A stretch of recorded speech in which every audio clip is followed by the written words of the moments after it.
when we arrive, I'll register our arrival, and we have entrance to the Gold Prospectors Museum, and I'll pick up some leaflets in English for you. And then you'll have some free time after the museum. You can try your hand at panning for gold.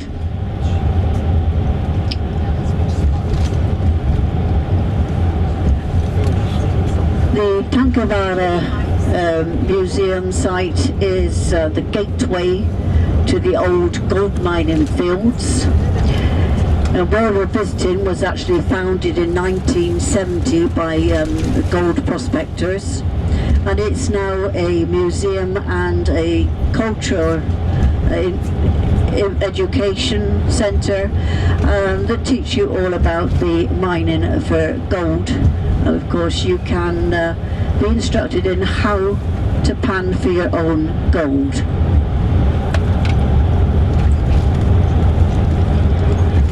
So it's a very popular holiday destination now.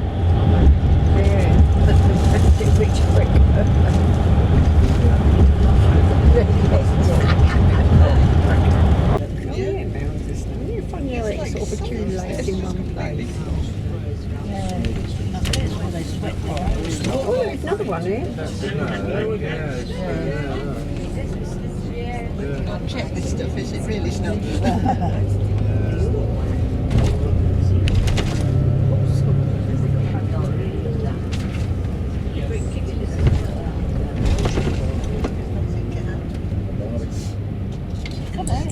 Right, yeah. Yeah. This is where we see the huskies, isn't it?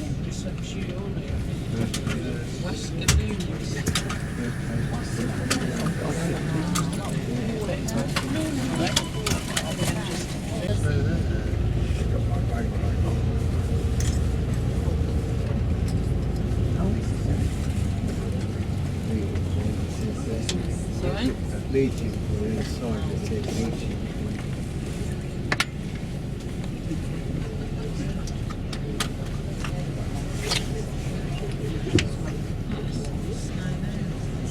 Yeah, you're right.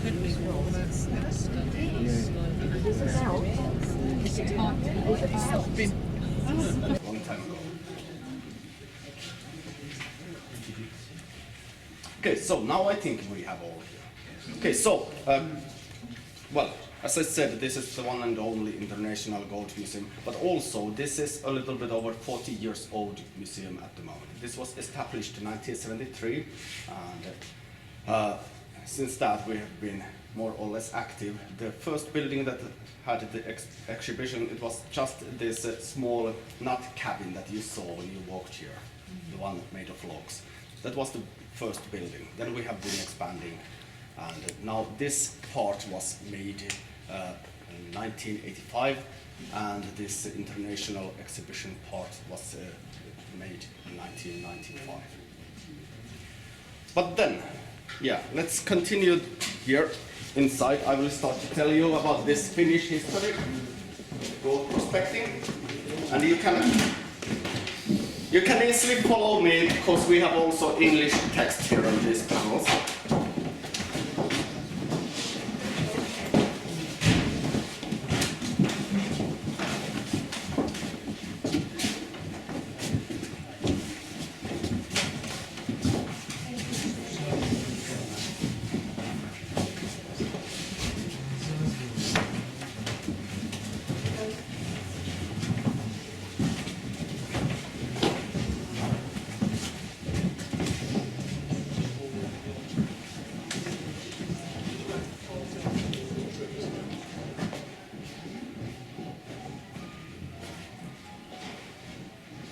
Okay, so as you see from here, the first gold finding was found from Lapland already in 1836, at the southern part, close to the city Kemi.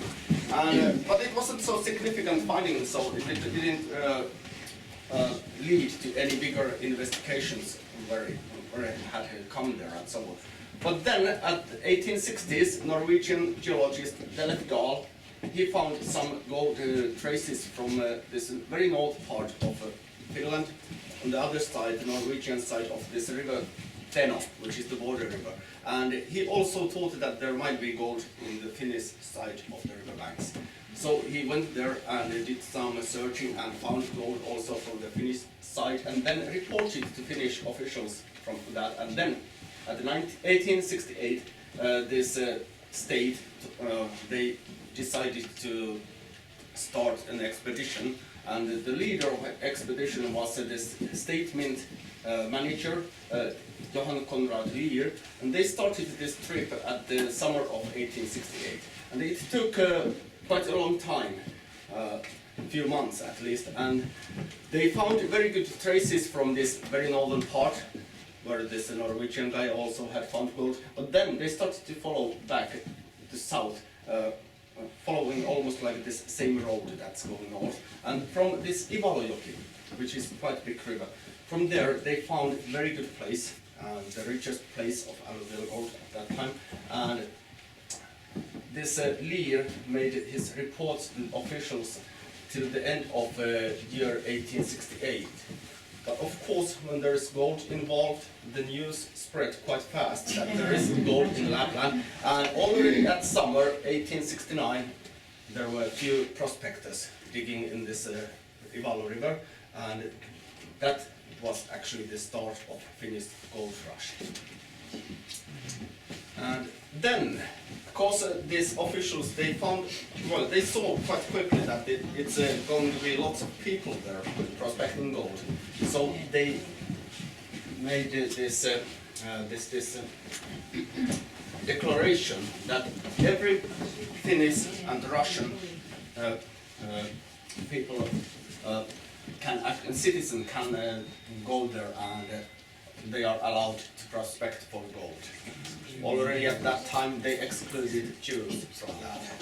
So, but anyway, Finland was still under the rule of Russia, and the laws, mining laws and such, came from the Russian side. At 1870, there were already around 600 people there prospecting gold. So the officials decided that, okay, it has to be controlled there on the site where this whole thing was happening. So they built this Kultala Crown Station, which was actually kind of headquarters for this, what's the name? Well, government officials and also a few police officers, which were controlling the peace there. It was never like in Wild West. No way. It was a very peaceful kind of thing, but of course there were arguments and such over the claims and so on, but never so violent as people could actually think.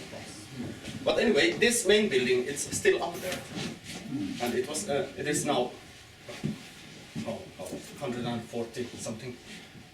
Yeah, and it's still up there, and it's a nice place to visit, and there we have some a cabin where people can actually stay over the night and so on. But anyway, yeah, there from the map you can actually see that this side plan of this Kulta Crown Station. So it was the main building there, then some other buildings around it, and then some claims here along the riverside. And well, soon people. We just stood on that board. Well, probably nothing. But anyway, soon people discovered that the best places, best sites from along this main river, those had been already searched, and they didn't find so good places to dig for gold anymore. So they started to spread the area to all these small side rivers, and that led people to build more cabins, more smaller headquarters and such to this place, and yeah, it spread the whole searching for many other locations. And you can actually see from that map other places also, and also these claims and mining districts of Ivalo River. Lots of different places in a relatively small area. Well, as we know, built these sluices, and that made the whole thing a lot faster.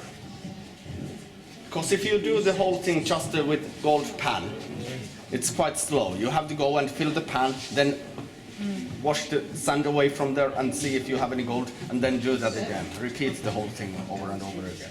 But with the sluice, you can just put sluice close to your pit where you're digging. Then you start to throw sand here. From the upper part of the sluice, you have a water running here through it, and you have some riffles there which will stop the gold. And how the riffles work is that, well, gold, it's very heavy material, as we know. It's 19.3 grams 1 cubic centimeter. So it's about 10 times heavier than all the sand, and about 5 to 7 times heavier than all the stones. So these riffles will change the flowing speed of water, and then the gold will fall down there between the riffles, and it's easier to pick them from there. And you can see different kind of riffles here.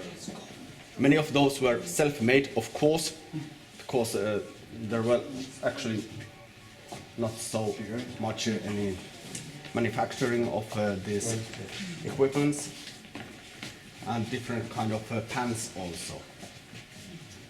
People there on their claims, they were kind of middle of nothing, middle of nowhere in the wilderness, and there were no shops close to them, so they had to make their own tools, like some gold pans, riffles, sluices, and such things. Any questions at this point? No? Well, if you watch, they went across the border to the Norwegian side, then came back, followed these border rivers up to this Utsjoki place there. And that was one very good place where they found good traces of gold. But then you see they started to come down to the south, and there, let me see where I have it. There. That's this headquarters built 1870, and that's Ivalo River, you can see there. And that was one of the busiest places where people were digging gold. And then Tankavaara, where we are now, is there. So this Ivalo River Kultala is quite close. So let's continue.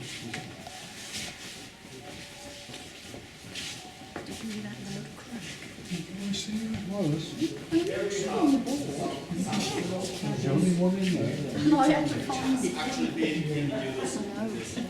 No, the board wasn't.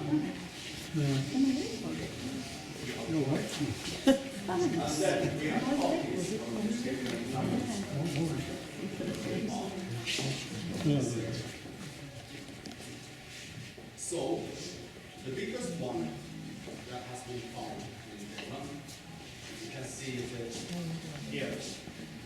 It was named after the founder, Evert Lindeniemi, so it's in air. And it was almost 400 grams. Actually, the rumor is that when the founder found it, it was a bit over 400 grams. But he had it right to take gold for 2 rings. And that made it slightly less than 400 grams. Actually 393.9 grams. So that's officially the biggest one. But then we have also the second biggest, 385 grams. No, sorry, how much it says? 392.9, call it 320, 392. Yeah, well, This is 300. yeah, 385, yeah, the second biggest one. Not what you did. So finding that kind of nugget would bring quite a good money today. And then the biggest one found from here, as I told you already, there. Here we have the exact weight, 39.6 grams, and it was found in 1973. And the founder that time, he was just 11-year-old boy. Yeah, he was panning there on the panning site with his father, and he saw this piece of mud or something like that in his pan, and he was almost throwing it away. But then he noticed that it's quite heavy, so he cleaned it more properly and found this piece of gold from inside the mud clump. And yeah, well, this also got a name, and the boy's dream was to buy a moped. And well, when he found this, he showed it, of course, to this museum director, and the director was already, well, she was ready to buy the nugget for the museum, but the boy refused first. But then he came to second thoughts, and he thought that, okay, now if he sells this, he can buy the moped. And yeah, that's what happened. He sold this nugget to the museum and bought a moped and gasoline for it. And that gave this nugget name Mopo Hippo. Moped nugget. So. But then we have also the biggest one that was found from here in Tankavaara.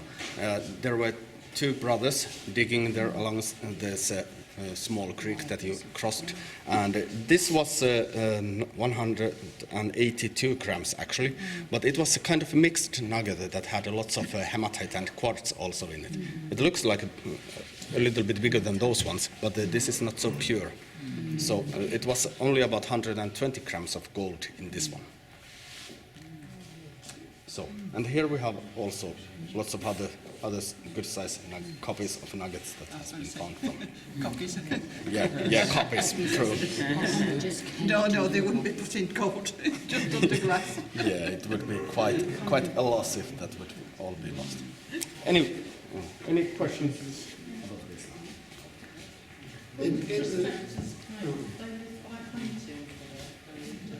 Yeah, of course they did lots of hunting and fishing, but then they made some trips to the nearby villages and they all have come in boats called the river for this way. Those like canoe things that are outside. And those really old.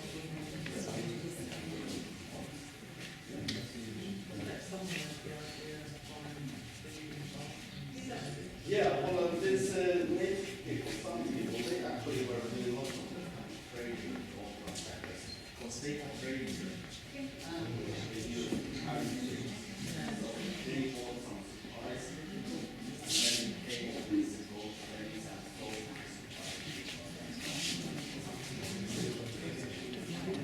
Well, then, as you see from there, we have this wall of some of the legends.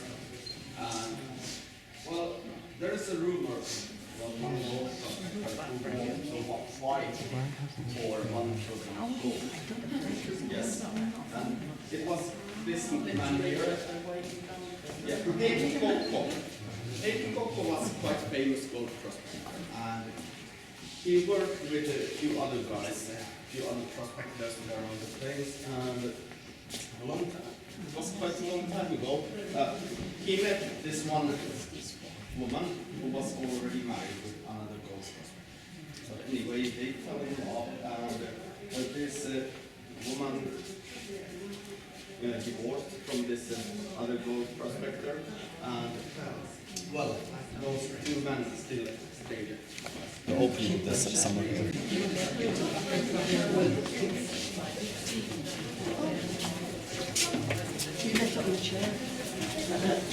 So this is what a mine would look like.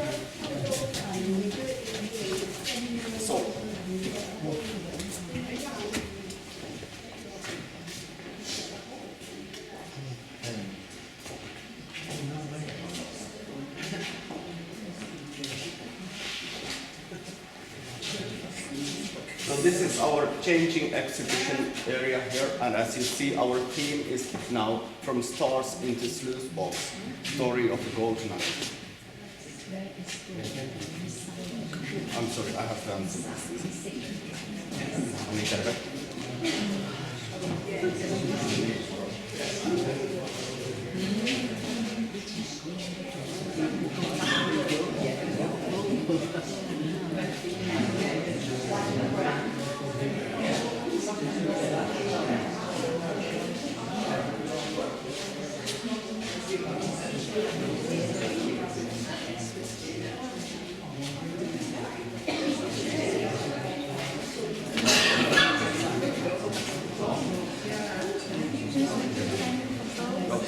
Sinä vedät sen kierron.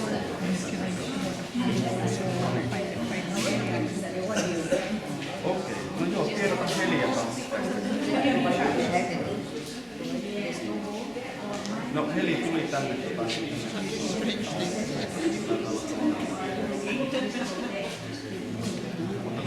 Joo, mulla menee tässä vielä kanssa, mikä mulla on tällä hetkellä.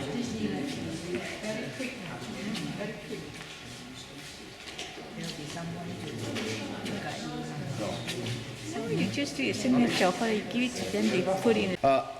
Those who are willing to try gold panning here in these small pools, it's €7 per person, and it's one full pan of gold, sand, not gold.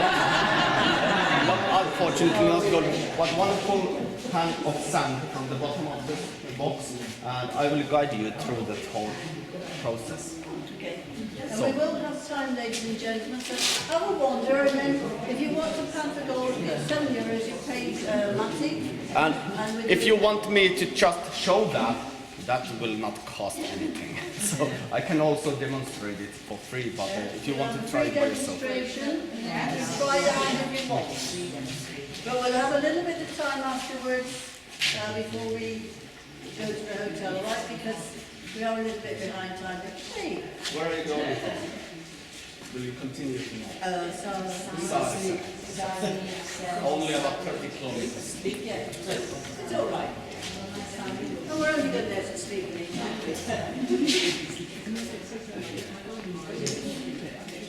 Wander around about.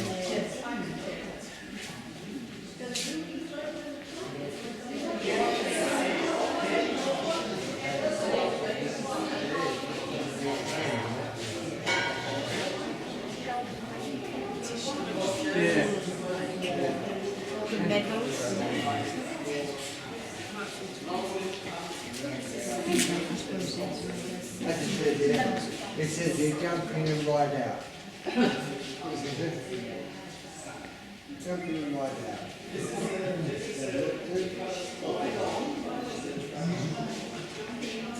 Oh, ride on top of it out.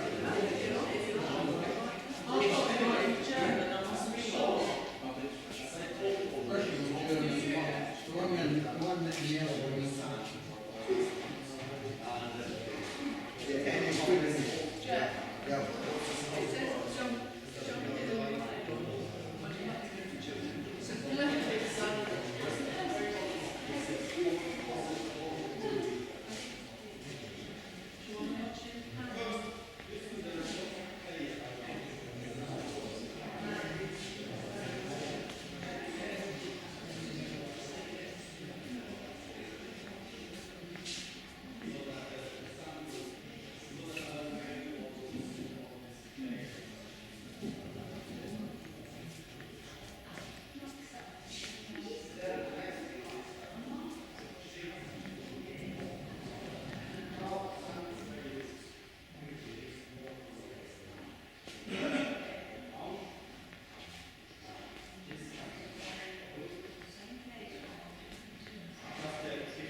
So, when I have been mixing this long enough, then I will stop the mixing. I will stop with all the movement. I will just tilt the pan slightly, and I will wash the sand away. Now, gold material should be down at the bottom of the pan.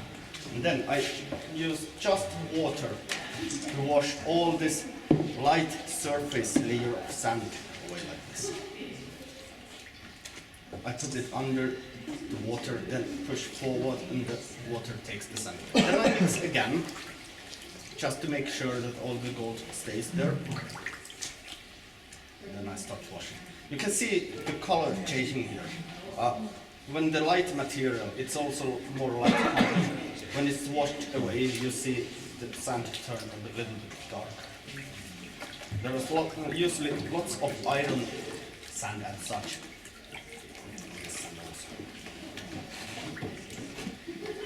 So you see all the stones going away.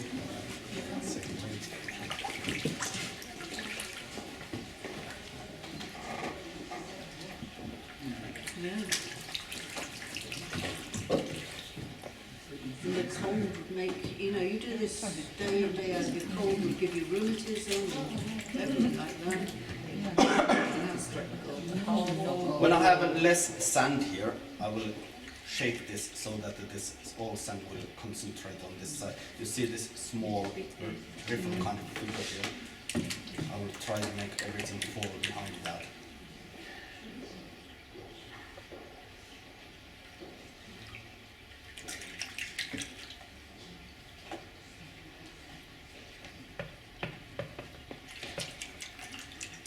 Now you might think that there is nothing in here. But still too much sand to see anything.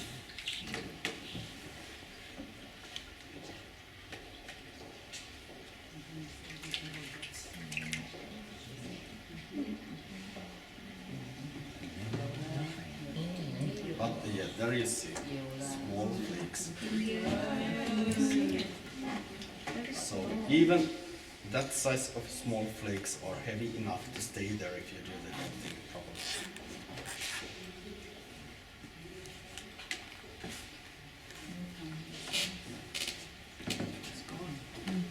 No, it's just hidden. As long as the gold is hidden there, it's safe. It's a safe place. There you can see. Yeah,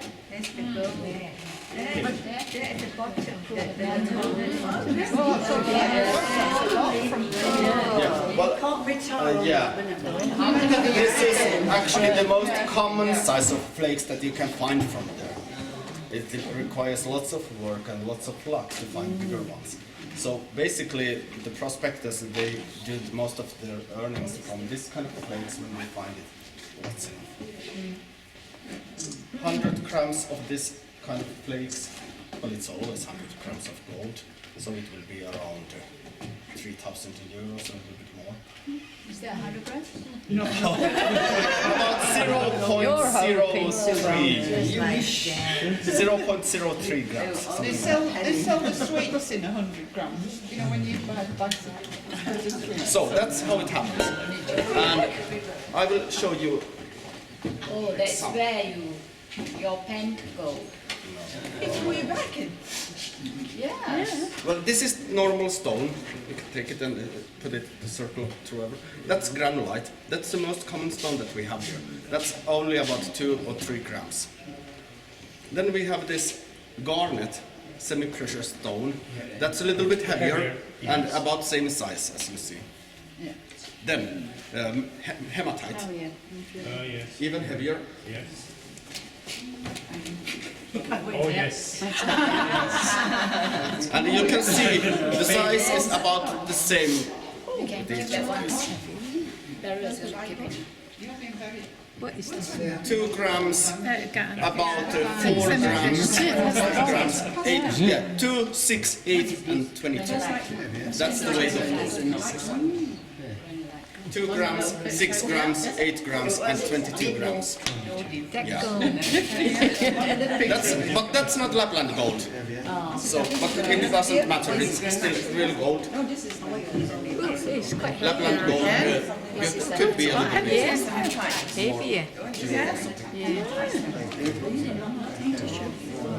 Is that the gold? Yeah. We can keep it